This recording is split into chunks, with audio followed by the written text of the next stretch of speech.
इस बात को हमने पहले भी कहा था कि हम लोग की बातचीत चल रही है और मैं पुनः इस बात को मैं कहता हूं कि अगर, क्योंकि कुछ चैनल्स पे मैं ये भी सुनता हूं अपने बारे में कि हम लोग इतनी सीटों पर दावेदारी पेश कर रहे हैं या इतनी सीटों पर लोक जनशक्ति पार्टी रामविलास चुनाव लड़ना चाहती है।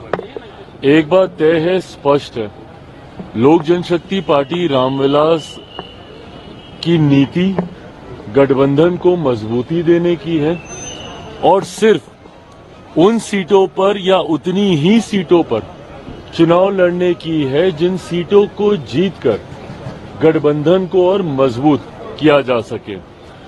पुनः दिल्ली चुनाव में भी झारखंड की तर्ज पर संख्या से ज्यादा विनेबिलिटी मैटर करेगी। हम सिर्फ वही सीट लेंगे या सिर्फ उन्हीं सीटों पर लड़ेंगे जिन सीटों पर लोक जनशक्ति पार्टी रामविलास का संगठन मजबूत है, हमारे प्रत्याशी मजबूती से तैयारी कर चुके हैं।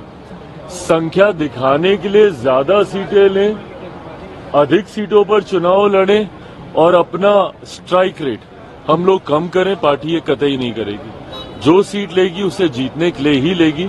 और मैं मानता हूं कि मौजूदा परिस्थिति में जिस तरीके से आम आदमी पार्टी केजरीवाल जी की झूठे वादों से दिल्ली की जनता त्राही त्राही कर रही है और खास तौर पर हमारे बिहार के लोग, पूर्वांचल के लोग जिस बदहाल परिस्थिति में वहां पर जी रहे हैं और जिस तरीके से पूर्व मुख्यमंत्री केजरीवाल जी ने बिहारियों को अपमानित करने का काम किया, उन्हें फर्जी कहकर किसी को वोट जिताने के लिए फर्जीवाड़ा करने तक का, चुनाव जिताने के लिए फर्जीवाड़ा तक करने का आरोप जिस तरीके से यूपी बिहार के लोगों के ऊपर उनके द्वारा लगाया गया है, इन तमाम बातों को मद्देनजर रखते हुए इस बार दिल्ली की जनता वोट करेगी और 8 तारीख को जब परिणाम आएंगे तो वहां पे भाजपा के नेतृत्व वाली एनडीए की सरकार इस बार दिल्ली में बनने जा रही है। कितनी सीटों पे बातचीत चल रही है चिराग, और कितनी सीटों पे चुनाव आप लड़ने जा रहे हैं? हाँ,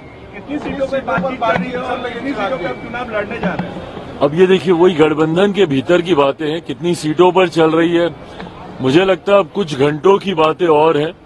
24 से 36-48 घंटे तक मुझे लगता है ये तमाम बातें सार्वजनिक हो जाएंगी।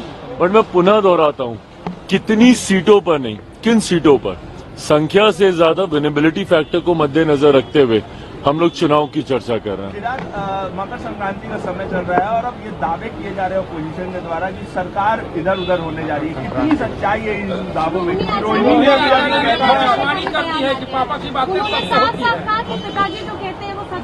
तो चलिए, मैटर ऑफ टाइम है, मैटर ऑफ टाइम है।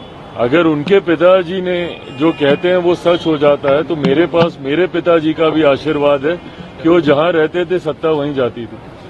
तो फिलहाल हम लोग एनडीए गठबंधन का हिस्सा हैं, तो अगर उनके पिताजी के दावे अपनी तरफ हैं तो एक मौसम वैज्ञानिक के सुपुत्र के दावे भी फिर अपनी जगह पर। एनडीए गठबंधन न सिर्फ केंद्र में बल्कि बिहार में भी मजबूती से आगे बढ़ने का काम कर रहा है और ये एनडीए गठबंधन, ये डबल इंजन की सरकार बिहार में न सिर्फ 2025 तक बल्कि बिहार विधानसभा के चुनाव के बाद अगले 5 साल तक केंद्र और राज्य में डबल इंजन की एनडीए की सरकार बरकरार रहेगी, इसमें कहीं कोई शक नहीं।